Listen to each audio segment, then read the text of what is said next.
Um, Marion, still can't share my screen. Oh, okay. Let's see here. Ah, there we go. Okay, great. Um, okay, so can everybody see the full presentation? Maybe Marion, you can just tell me if you can see it or not. Yes, and it's in presentation mode, so I can Fantastic. see the full screen. Okay. Hi, everybody, and thanks for joining me on, a random weekday evening to talk about this topic. And I hear that there's a question and answer session, but if you have questions throughout, feel free to send it in the chat. I'm actually not sure if I can see that, but I'm happy to stop midway through to explain something if you're unclear. So if everyone can hear me okay, tonight I'm going to talk about how light pollution might impact avian health and also what effects it might have on us and our ecosystem. And like Marian said, I am a professor at University of Nevada, and I'm really excited to talk to you about this topic. And to bring it to a very personal level, the reason why I am so interested in this topic is because of this story. So I grew up in Xi'an, China. Xi'an is a I hope you can see my cursor. Xi'an is about a pretty large city west of Beijing, which is the capital of China. And Xi'an is a beautiful old city surrounded by these city walls, and the city walls cover the entire area of the old city center. It's also located right next to the Tingling Mountains over here, and if you know, they're where the panda bears are from, and where the emperors are buried. So it's a very old historical city with a lot of history. And I grew up here in the 1990s. And this is how the city looked. Here's the wall, here's the pagoda next to the wall. And let's see. In 2017, this is how Xi'an looks then. So if you remember, this is the same city wall, and here's the pagoda again. You see the lanterns again, but in the back, urbanization has completely changed the landscape in the back. So the old city is still there, but in the background, there's these huge skyscrapers that have risen up in just less than 2 decades. And here's somebody wearing a face mask, and this is not during COVID, as you'll realize. This is because she's protecting herself from smog. Here are my parents. You can actually take a bike. We visited in 2017. You can take a bike and ride around the whole city wall. But here's a picture of my cousin because lung cancer is a serious concern. Children are wearing masks, especially during the winter months when they go outside. So the city I grew up in was no longer the city I visited in about a couple of decades. And I was really interested in the impacts of urbanization and light pollution, noise pollution, heavy metals, and air pollution, and all the people and animals that inhabited this region. So this graph might be familiar to some of you. We know that the world's population has been expanding over time. This is we're almost to 2030, and it's been just increasing exponentially over time.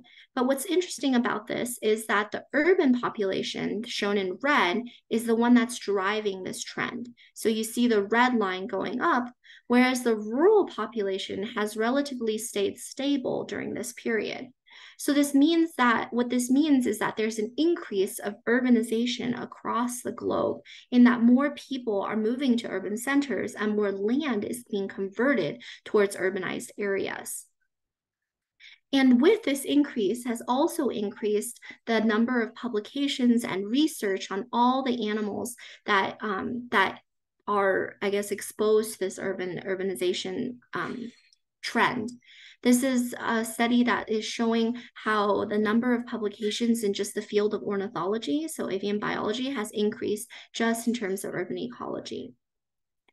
And we put together a symposium recently and asked our speakers to send in some pictures of their study animals. And here they are. There's a lot of birds you can see that inhabit urban areas. So here's a finch with a sugar packet. Here you see, if you know what the name of this common name of this bird is, this is a funny picture because its common name, it's a European bird and it's very common there. It's called a great tit. So that's why this picture is particularly interesting. We know that birds like to visit our feeders, and we see a lot of raptors in our cities. And we also see interesting behavior like this bluebird looking at, this mirror and displaying. So, and also more great tits just in urban areas. So this shows that more and more people are interested because these birds are also inhabiting the same areas that we are.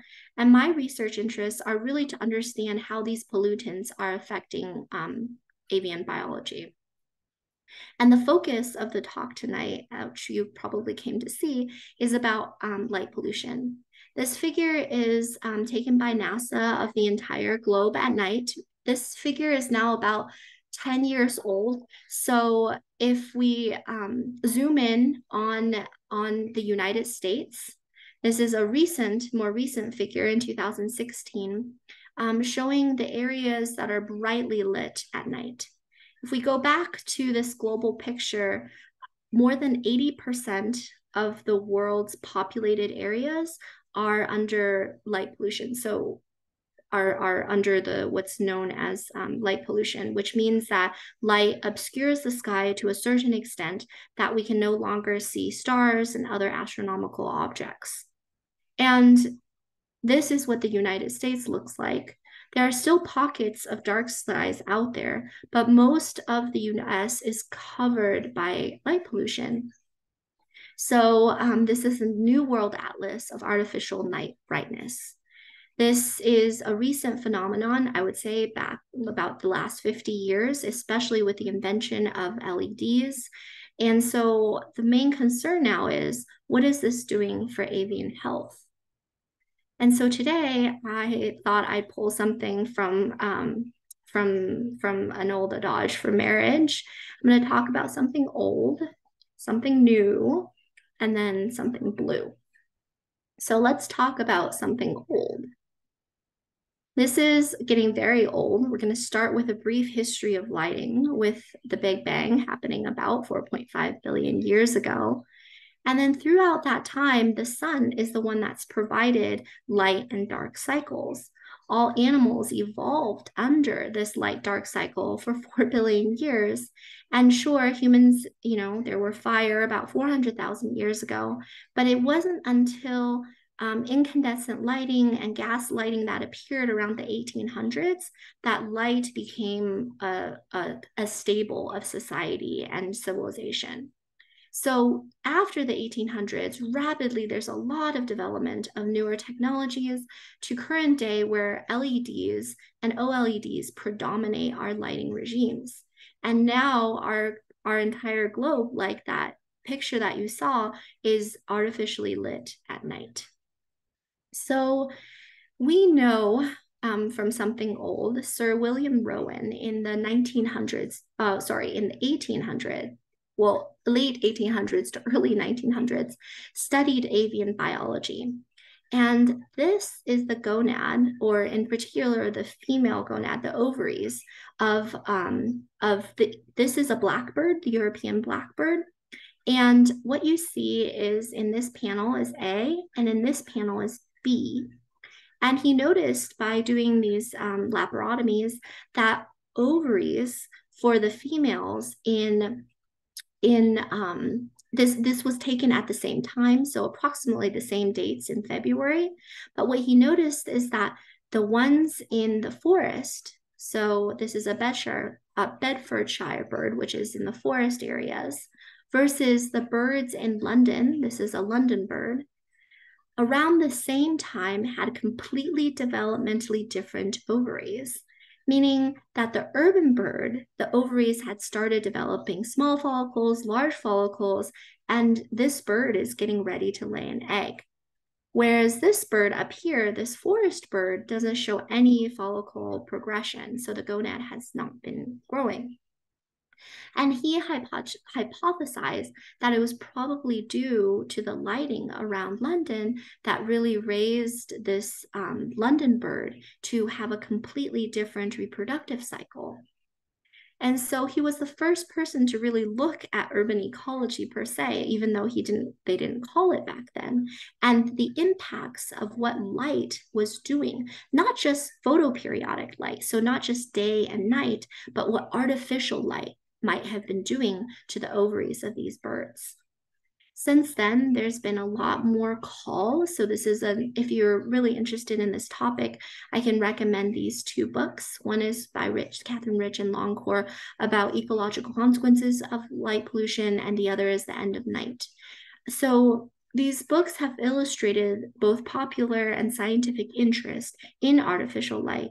And it is only within the last 2 decades that we're beginning to see the impacts of light pollution because of the inventions of LEDs. So to summarize that something old thing, we know that photoperiods, so light and day cycles, affect the reproduction of birds. We've known that for a long time, even before Rowan's age, right? That the light triggers the breeding cycles of avian species. And so now we should focus on what in particular is light pollution. This is in particular different light spectra and LEDs, what they're doing to avian reproduction and health.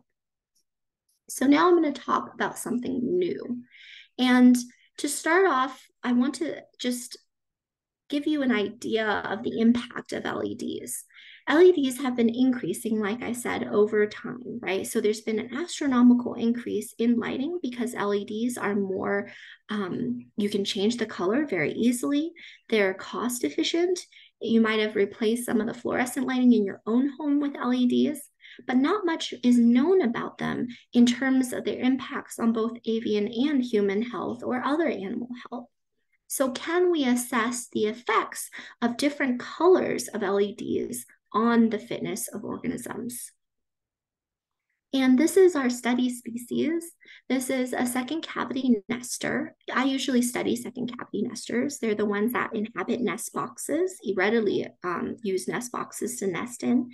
Usually they're called second cavity nesters. Probably this audience, I don't need to explain this, but because primary cavity nesters are those like woodpeckers that'll drill out the cavity. And then the second cavity nesters are those that then inhabit the cavity after the primary cavity has been excavated. So these guys will lay a clutch of eggs, then the young will hatch, and then both males and females will take care of the offspring by providing them with insectivorous food.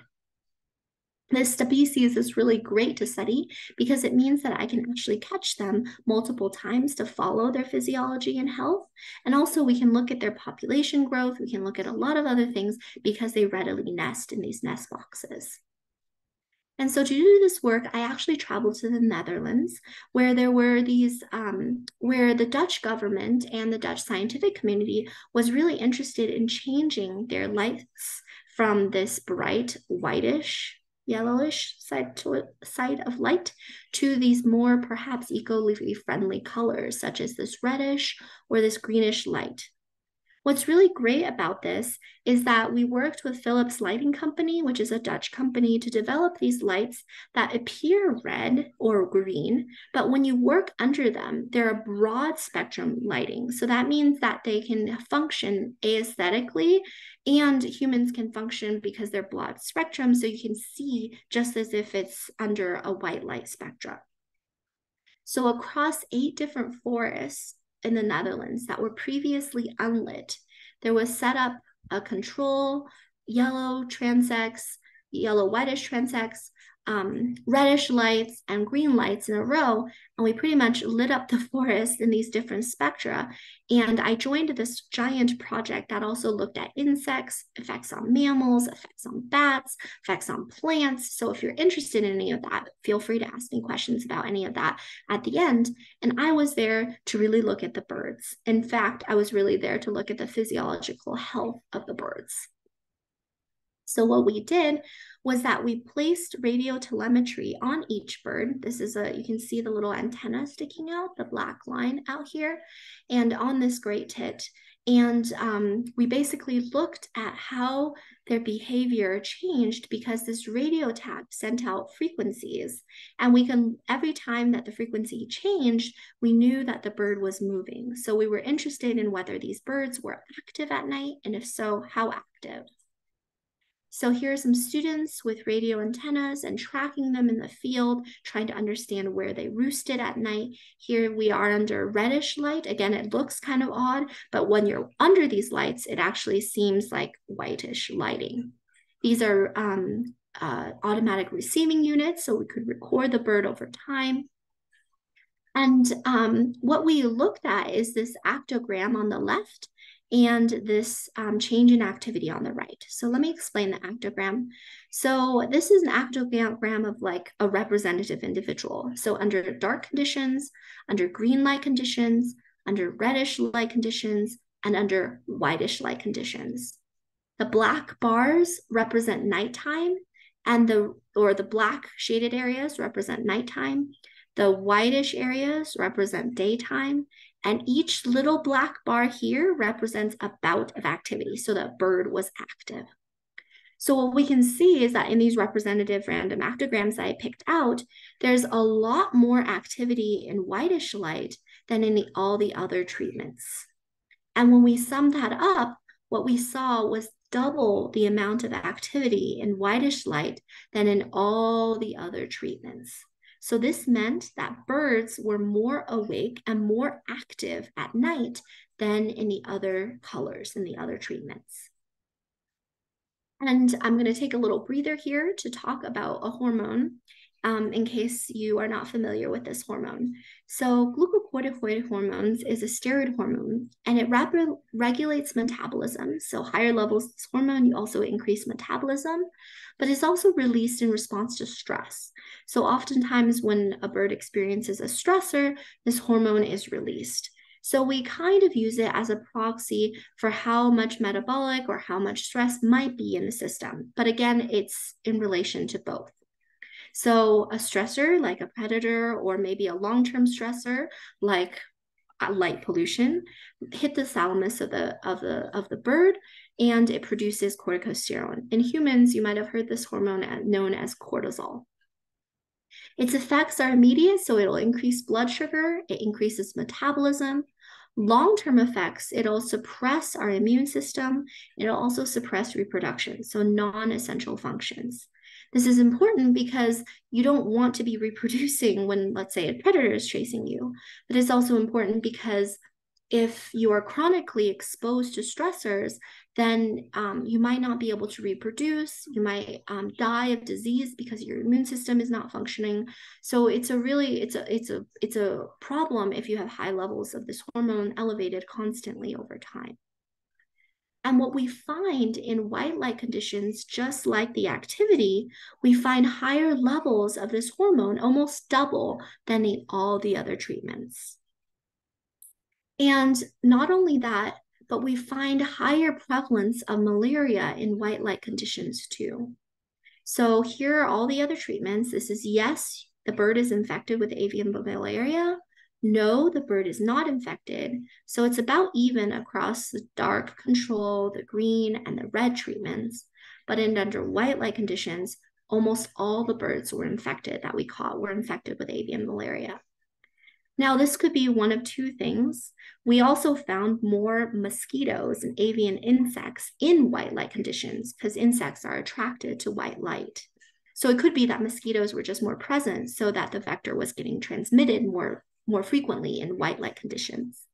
But also remember, I told you that corticosterone suppresses the immune function. So it could be that because the immune system was suppressed, these birds were not able to clear the infection as easily as in the other treatments. So to summarize this something new category, we basically see that corticosterone, this glucocorticoid, were higher in white light conditions. And there's implications for increased prevalence of avian malaria in white light conditions, increases in activity. Basically, all these negative things that we're seeing are increased in white light conditions. But the good news was that we saw that other spectra lessen these effects. So that's exciting, right? Because it means that we could use different colors of LEDs to minimize the impacts on animals. And because this was such a large study that looked at mammals and reptiles and plants and bats, all sorts of animals, we gave a recommendation for the Dutch government to change the policy. So a lot of the hiking trails have been changed from white light to these greenish sort of light based on these findings from these studies. So this is really exciting because it means that we can change the spectra of light to lessen these effects on animal health. Okay, so that's something new. Last, I want to talk about something blue. And this takes us back to the US and what we're going to do here, or what we have done here to address this, the implications of light pollution in the United States. The person that really spearheaded this work is a graduate student, a past graduate student of mine, Val Allison. And the Colorado Forest Service Department was going to change a lot of their lighting from old fluorescent lights into LEDs. They were thinking about using a 3000 Kelvin light system or a 5000 Kelvin light system. Now, these LEDs range from a warmer color to a bluer color.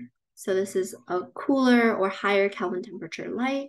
This is a warmer, more softer glow, warmish light color.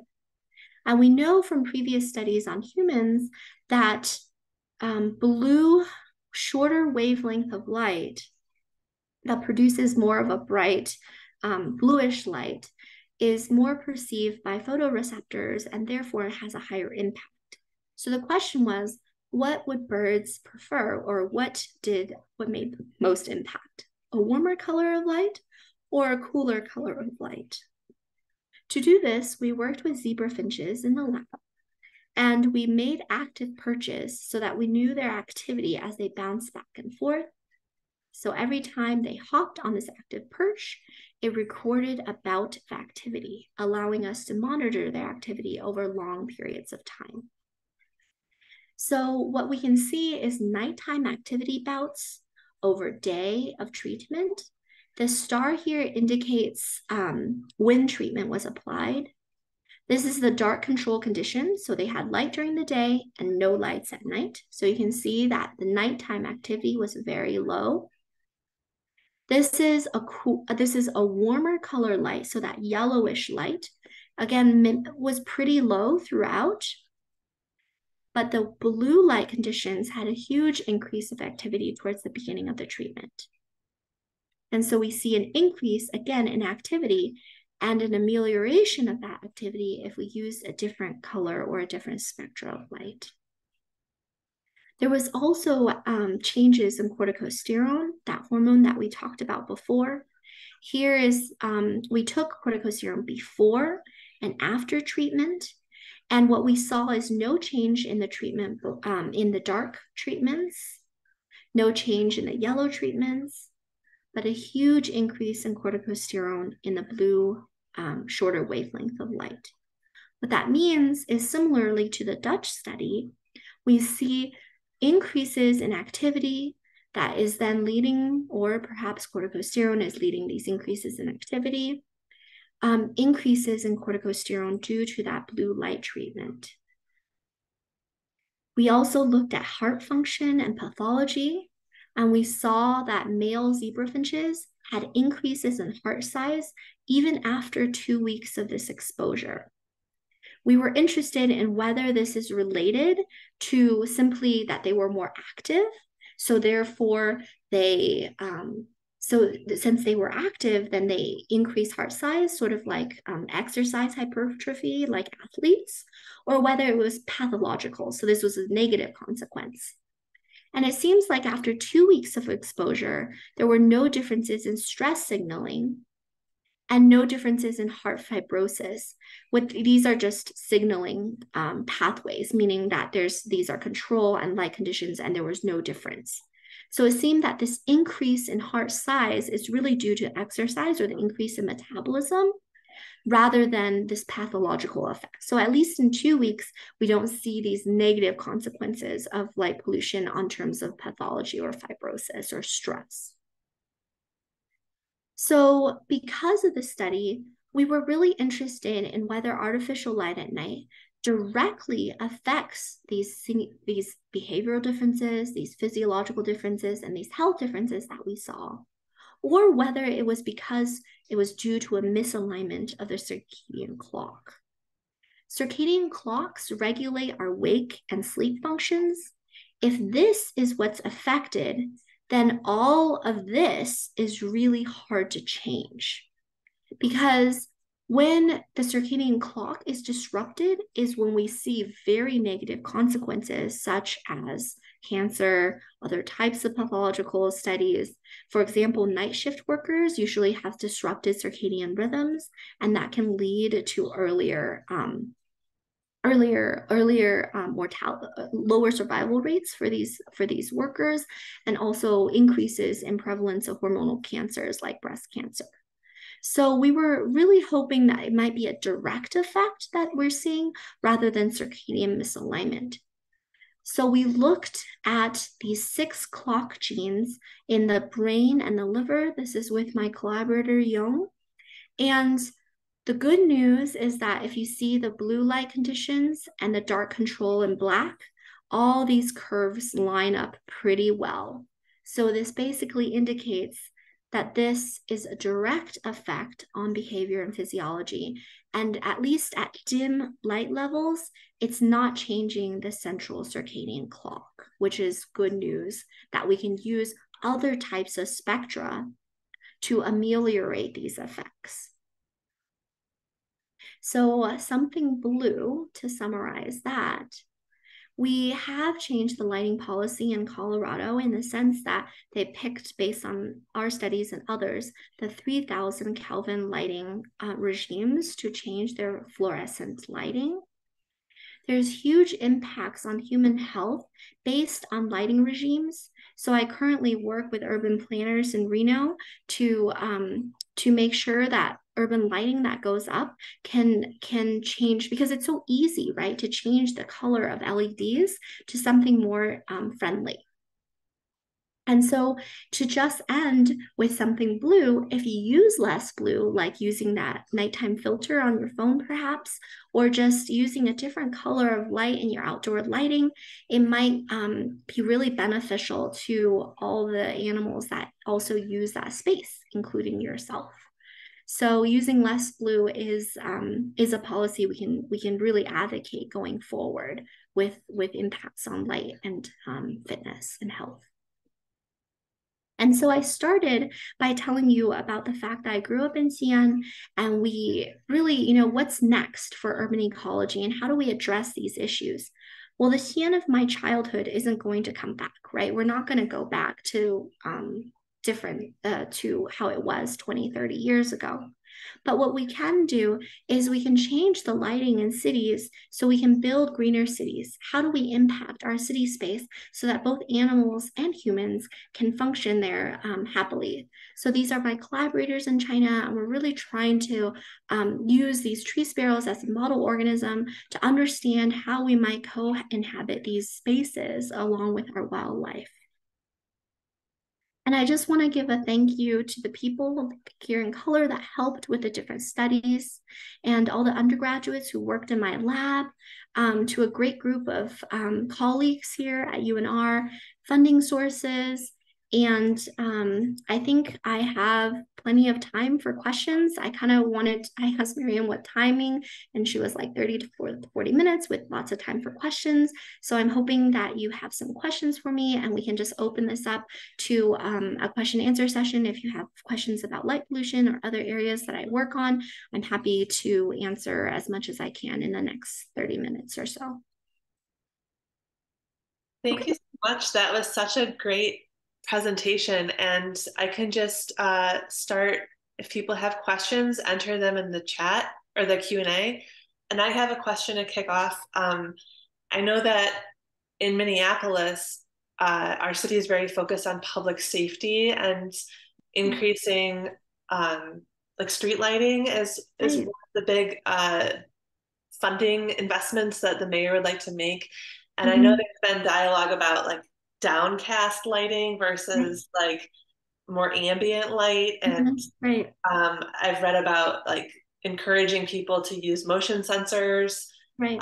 for their home lighting. And I just wanted to clarify, like, it sounds like the spectrum of the light is more important than the directionality or the angle of the light. Is that correct?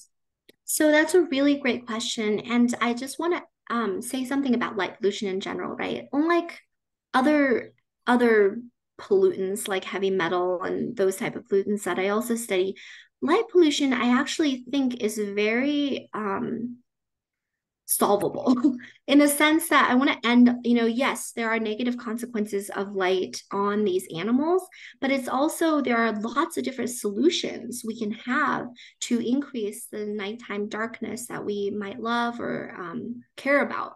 And one is to change the spectra, which we've consistently shown in my studies and others that using less blue, less shorter wavelength of light is really beneficial to these animals, but shielding is that you talked about is also really important too. So instead of having this light that just glows up into the sky, if you shield the light into a certain area, that also helps as well. Or even lowering the intensity of light is another aspect that you can do. If you can't do all those things, I guess one thing is just turn off the light. So the motion sensors are a great idea. I absolutely understand the concern about public safety. It's what I work with a lot of developers here who are concerned, about suburbs or other areas that don't have adequate lighting. And humans, we're diurnal animals, right? So we have this tendency to light up our environment because a lot of us are afraid of shadows or the dark or other areas. But I think because we've lit up our environment so much, we less appreciate the transition from night and day. Not birds, but there are other animals that depend on the dark to survive, right? They need the dark to blossom, like some plants, some algae, some other animals. And so I think for the impacts of the whole ecosystem, we can really do a lot to decrease that level of impact simply by changing light spectra or by shielding or just motion sensor by turning off the lights so that we can really basically help all the ecosystem. And it's so solvable, right? These solutions are really solvable. There's already solutions in place, such as darker nights when birds are migrating, so they don't lose that star compass and get lost. A great success story is the 9/11 towers, the beams of light that used to go up and attracts, hundreds and hundreds of birds during migration. Now those towers are off during migratory times, and I'm well aware it's right after September 11th, so it's like a great compromise between the city and also environmentalists and conservationists to come up with like creative solutions so that we don't harm the ecosystem more, right, than we are doing. So I wouldn't say that shielding is more or less effective than changing the light spectra, but if you can do everything, I like all of those things, I think that would be the most benefit. The reason why I focus on the spectra in particular is because it doesn't change the cost at all for these developers to just use a different spectra of light, right? So instead of using a bluer light, you can use a more whitish, white, more yellowish or reddish kind of type of light. So you mentioned that you work with urban planners and developers to implement these changes that you said are very low, no cost.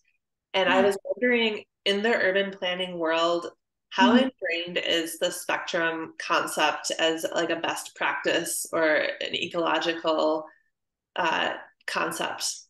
It's so new.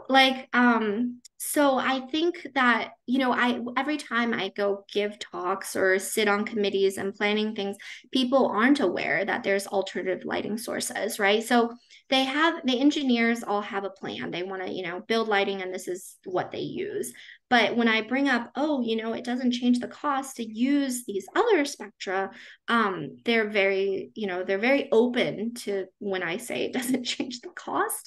And also they're very open when I show them data. It impacts health of the people who are going to be living there. It impacts animal health and human health. And so then they become very concerned. And then also, if you can get like, especially if it's going to be a suburban development, if you can get local HOAs involved and other things, people are very attuned towards change that one doesn't cost them much beyond what they were already going to provide.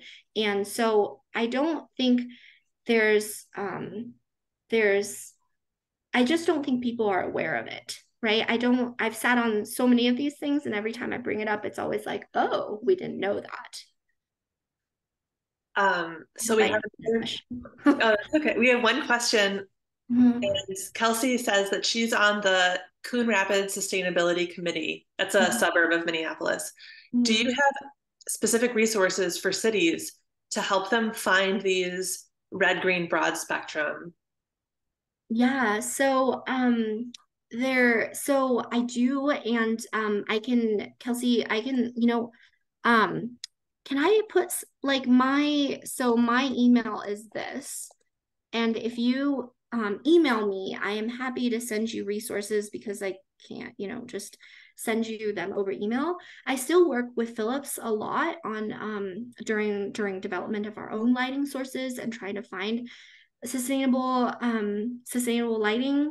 And for every LED light out there, you can almost always find a warmer color. So in your own homes, in outside lighting, in indoor lighting, as long as it's an LED, the color is so easily changed, and you can almost always find a spectra that is a longer wavelength of light. So yeah, Kelsey, I'm happy to send you resources if you're interested. Just email me. Thank you. You can keep your questions coming. I have another question. You mentioned that you worked in Colorado, and I thought you said that was with the Forest Service. Yeah. Do you have any like examples or case studies of a municipal wide policy that you were a part of, or just a Yeah. project that you advised on that you thought had a good outcome that might be replicated?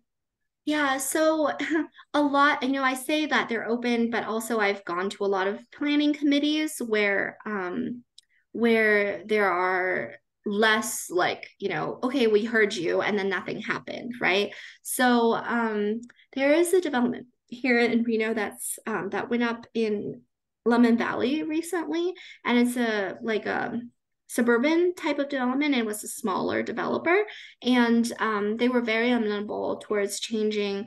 One, they added shielding, and two, they also used, based on our advice and others, added changed the spectra from originally these large, like, bright white, like almost halogen type of light, to a much warmer color of light. And I think also, I don't know about you, Marion, or others, but I personally prefer the warmer color of light as well, just as a sort of preference, right? So I think that was a good success story because the residents were quite happy because we created these surveys, how happy are you with the lighting? And I mean, a great study would be to actually have one street like this and one street like that, and then study, the impacts on animals and human happiness, so to speak, levels. But a lot of developers are not amenable to that. So usually we just have before and after development type of data. And were there any results from your study, either in the Netherlands or the zebrafinch study, that were particularly surprising to you? Or did you have any hypotheses that came up different? Yeah, so let's see. I I was surprised in the so I can talk about the Dutch study first. I was actually really surprised to see such a large nighttime activity, because we had thought that white light has a huge impact, but we did not know that it would be like so big, because we're seeing like double to triple the in physiological health, in behavior, and also in terms of immune function, right? Like haptoglobin counts and all these other things that we looked at. Under white light, it was so much worse, right, for these birds. And I didn't expect the magnitude of how large it was going to be. And the other thing, I guess, that's really surprising is working, or surprisingly good, is working in a country that's so supportive of scientific data and changing policy. I think it's a lot harder to do that here in the US. I more like that the Dutch government was like a governmental scale, right? We're talking like whole country, like done. But and so that was surprisingly good to, be a part of that process. Um, I think that for the zebrafinch study, we were really thinking that it was going to go through the circadian gene system, and we were surprised that it didn't affect circadian genes, which is actually, again, a good thing, right? So a dim level of light doesn't go through the circadian rhythm. What that means is that not only can we change the spectra to help these birds, we can also change the intensity. If we just lower the intensity of light, that would be a beneficial thing for, again, animal health. Great. So we have two more questions. One person asked for your email address, and it's in the chat. So you'll have to, I believe you have to click the dot dot dot more at the bottom of your screen to access that chat. But it's entered. And is it also okay if I share your lab website address? Because Yeah, there's sure. really You can share whatever resources you want such a to. great website. Yeah, whatever resources you think would be helpful, I am happy to try to, yeah. Thank Um, you. And Leanne asks, have you been in touch with the folks at the American Bird Conservancy? They've been working for years about windows building and urban design and might like to add your findings into their education campaigns. Oh, that's a great idea. I have not. And so I'm on sabbatical this year, and this is something I've been trying to focus on, is more outreach activities and more student mentoring. So I might. So if Leanne, you have my contact. So if you know anybody there who you think might be interested in this work, please email me and put me in touch with them, because the more I feel like the more impact our research can have in terms of our own, like advocating for our own health and also the health of our little birds, would be really helpful. So if you can put me in touch with them, I would definitely contact them. So that actually gave me another question. I don't know if you're still good on time, but I wanted to ask the American Bird Conservancy and other bird advocate organizations have uh, a lot of data on mortality rates and statistics for different things like windows or cats or climate change.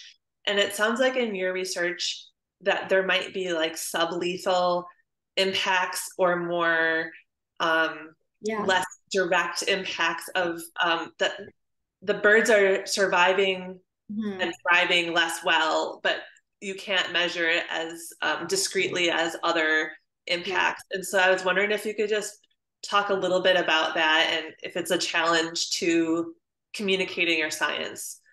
Yeah, that's a really good point, in that the fitness. So in the Dutch study, we also looked at survival, and we also looked at reproduction of these birds between all these different treatments. And it's a lot more nuanced than the immediate physiological and behavioral effects. So what we didn't find was huge effects on survival. And there are some on reproduction, such as the white light birds advancing reproduction, maybe laying a little bit earlier. But these effects were so much smaller towards these immediate physiological and behavioral changes, right? And that in an ecological setting can be attributed towards maybe there was, well, we know this, there was more food, right, in white light conditions. So maybe they were able to offset the negative consequences with more food availability. So in a big, ecological world, it's a really complicated story, right? Because there's a lot of other things that are affecting an individual's survival or an individual's reproductive rates. So I would say that in a short time bout, let's say like physiological costs or behavioral costs or any of these short type of effects, they can lead to eventual mortality, especially for a short-lived animal, right? So a lot of these smaller songbirds may only live 2 to 3 years in the wild. If they cannot clear an infection, likely that would lead to mortality in the field. If they are more active and it's costing them energy that they don't have for other things, they may not be able to reproduce that year. So it does lead to eventual costs. We just don't see that at the immediate level. Like we can speculate that these physiological costs will lead then towards survival or other things, but the evidence for that is so much harder because a lot of other things are in effect as well. Interesting. Can I ask a question about your counterparts in China and if they've had any interesting policy wins with working with developers or urban planners there? Right. So that project, I am not sure when it's going to continue. So we started that in before COVID. Then COVID happened, and basically all research was shut down. And particularly in China, they were locked down for a lot longer than we were. And only recently have they begun to open up. But now we have a political issue as well. So a lot of research funding has been difficult to come by, and so currently that project is halted.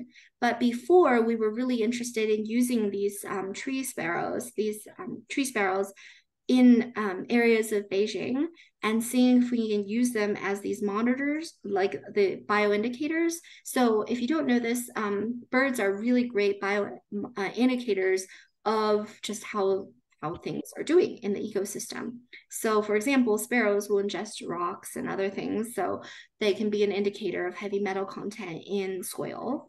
Birds are indicators of the health of insect populations. And so we were really hoping to convince the both, granting agencies in China and in the US about letting us use these as indicators across these regions in Beijing. But unfortunately, COVID and political issues have put a halt on that. But hopefully, things will change and we can go back to working together and solving these global, I would say, light pollution, noise pollution, all these type of pollutants are a global issue. So solving these global issues because, science shouldn't have any boundaries. I agree.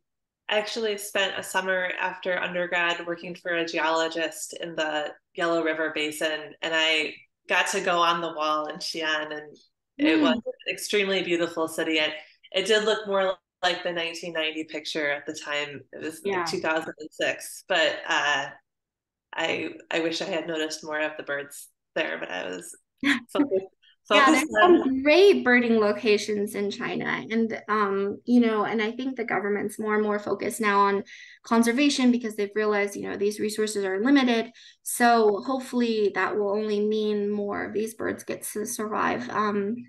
Yeah, it's great. That's awesome that you visited Tian. It's really, so everyone should visit. The food there is amazing. Oh, the food was amazing, and the surrounding areas, it really reminded me a little of, even though it was hilly, the Midwest, because it was so pastoral and Yeah, yeah, yeah. people growing like corn and sunflowers and just the crops. It felt like a little bit of Illinois, which is where I'm from. It's Um, changed a lot. It's really changed a lot. Every going back, just in a couple or the thinking about like the speed of urbanization, right? There are areas of the US where we actually see ruralization, where urban centers sometimes might be, decreasing, and that things, get abandoned, and you see more pastoral areas coming in. But in China, the urbanization is just at such a rapid rate. So Xi'an as a city grew exponentially over the past like 50 years.